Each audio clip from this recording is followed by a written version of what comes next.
First of all ఈ trailer నేను 2 రోజుల ముందరే చూశాను. అశ్విన్ గ్రౌండ్లో చూపించాడు. డైరెక్టర్ అప్సర్ గారికి, మహేశ్వర్ రెడ్డి గారికి, దిగింగ్న గారికి అండ్ కెమెరామ్యాన్ గారికి, శివేంద్ర గారు కెమెరామ్యాన్ అండ్ వీడు అశ్విన్కి బెస్ట్ విషెస్. అంటే టాలెంట్ మాత్రం ఉంటే సరిపోదు, టాలెంట్తో పాటు కసి ఉండాలి. అది వెరీ వెరీ ఇంపార్టెంట్. అంతే చాలామంది టాలెంటెడ్ యాక్టర్స్ ఉంటారు, కంపోజర్స్ ఉంటారు, కెమెరామ్యాన్స్ ఉంటారు, బట్ ఆ ఒక కసి ఉంటేనే అది విల్ అచీవ్ ద పాయింట్. వీడికి అసలు ఆ కసి ఒళ్ళంతా ఉంది.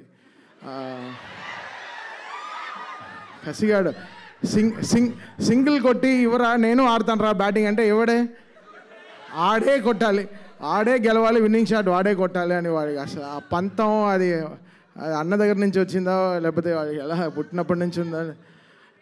All I wish only one thing for Ashwin is ఆడు బాల్ ఎలా బాడతాడో బాక్స్ ఆఫీస్ని కూడా అలా బాదాలి అది. So I wish him all the very best because చాలా మంచివాడు, చాలా వెరీ ప్యూర్ ఫెలో. అందుకే వాడి కోసం పొద్దున ఇలా పడిపాడారు. పొద్దున నుంచి 20 కాళ్ళు చేసినాను, ఇంకొక కాల్ చేసింటే బ్లాక్ చేసేవాడిని. సాగు దొబ్బాడు పొద్దున్నుంచి రా బయలుదేరా. సరే ఓకే, వెరీ హ్యాపీ బికాస్ ఈ సినిమా కంపోజర్ ఫేమస్, మాకు వెరీ లెజెండరీ కీబోర్డ్ ప్లేయర్ ఉన్నారు చిన్న గారని, వాళ్ళ అబ్బాయి వెరీ బడ్డింగ్ కంపోజర్. చాలా ఇంట్రెస్టింగ్గా ఉండింది తన వర్క్. ముందర సాంగ్ కూడా నేను ఒక సాంగ్ లాంచ్ చేశాను, చాలా ఫెంటాస్టిక్గా ప్రోగ్రామ్ చేశాడు, చాలా కొత్తగా ప్రజెంట్ చేశాడు. శివుడు అంటే అది ఒక ఫీలింగ్ అండి, అది ఆటోమేటిక్గా వచ్చేస్తుంది, మనం ఏం చేయలేదు, ఆ శివుడు చేపిస్తాడు. So that will work. అక్కడ నేను ఏదో చేశాను నేను చెప్పలేదు, నేను I prayed very hard for Shiva, he made it happen అంతే. అది మళ్ళీ చేస్తామో తెలియదు, సో మళ్ళీ చేస్తున్నా అది ఒక ప్రేయర్ వల్లే అవుతుంది. సో ఇది మన కష్టం కాదు, అందరిది. అంటే దేవుడిని నమ్మారు, సో డెఫినెట్గా గెలుస్తారు. సో వీడి బర్త్డే రోజున ఈ సినిమా రిలీజ్ అవుతుంది August 1. సో అసలు ఎంత డీపర్గా లాస్ట్ 15 డేస్గా వీడు పడే కష్టం నేను చూస్తున్నాను. వీడు బోల్డే అవ్వడు జనరల్గా, వెరీ రేర్గా బోల్డ్ క్యాచ్ ఇస్తాడు, బోల్డ్ అవ్వడు.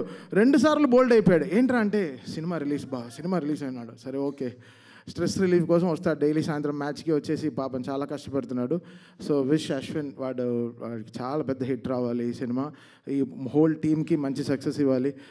ఫస్ట్ టైం ప్రొడ్యూస్ చేస్తున్నారు, సో సార్కి కూడా ఒక పెద్ద సక్సెస్ రావాలి. అయినా ఇలాంటి సినిమాలు చాలా ప్రొడ్యూస్ చేయాలి. అప్సర్ గారికి మంచి అవకాశాలు రావాలి and fantastic team. And wishing Digangana గారు కూడా వెరీ హ్యాపీ, అంటే సక్సెస్ఫుల్ ఫిలిం, ఆవిడకి మంచి సక్సెస్ రావాలని I wish the whole team very good success. Thank you Thaman గారు అఖండ ఫిలిం డెఫినెట్గా ఆ పవర్ని మేము విట్నెస్ చేసాము స్క్రీన్ మీద, కానీ అది కంపోజ్ చేసేటప్పుడు ఎస్పెషల్లీ ఆ పార్ట్, ఆ శివుడిది అది వచ్చినప్పుడు, సో మీరు ఆ పవర్ని ఫీల్ అవ్వడం జరిగిందా? ఏం జరిగింది అసలు? మాకు పవరే బాలయ్య గారు. ఆయన నేను ఒకటే ఊహించాను, వీళ్ళు కోవిడ్ టైంలో ఆ సినిమా ఎలా తీశారు, అంత డస్ట్లో ఆయన బాలయ్య గారి ఏజ్కి వీళ్ళు ఆ సినిమాని పట్టుకు తీసుకొచ్చారు. కరెక్ట్గా కోవిడ్ టైం మొత్తం షూట్ చేశారు. నాకు ఆ సినిమా చూస్తే నాకు ఫస్ట్ భయం వచ్చిన తర్వాత ఏడుపు వచ్చింది. సో ఎలా ఒక బాలయ్య గారు ఇలాంటి కష్టమైన సినిమాని ఎలా ఆయన ఒక భుజాన్ని మీద మోసుకొచ్చారు. సో ఆయన కష్టాన్ని గుర్తించాం అంతే. సో అది చాలా కష్టం అండి ఆ సినిమా చేయడం. నిజంగా హ్యాట్స్ ఆఫ్ టు బోయపాటి గారు అండ్ బాలయ్య గారు ఫర్ మేకింగ్ ఇట్. చాలా కష్టం. సో అలాగే ఇండస్ట్రీలో శివుడి పాత్ర పోషించాలి అంటే ఏ హీరో చేస్తే బాగుంటుందని మీరు అనుకుంటున్నారు? బాలయ్య బాబు గారు అండి, అసలు ఆయనకి తిరిగే లేదండి. అది అంటే ఏ దేవుడి పాత్ర అయినా ఆయన అలా తీసుకొచ్చేస్తారండి. అంటే మనం దీని ముందర ఆ సినిమా కూడా రాముడి సినిమాలో కూడా చూసాం, శ్రీరామరాజ్యంలో కూడా చూసాం. అది అంటే వాళ్ళ ఫ్యామిలీలోనే ఆ పవర్ ఉంది అనుకుంటా. సో ఏ దేవుడు వేషం వేసినా they are taking up. So Balayya గారు కూడా వెరీ స్పిరిచువల్, సో ఆయన very very spiritual person. So అంతే అండి, బాలయ్య బాబు గారు వేస్తే బాగుంటుందన్నమాట ఆ పాత్ర. సో థ్యాంక్ యూ తమన్ గారు, థ్యాంక్ యూ సో మచ్.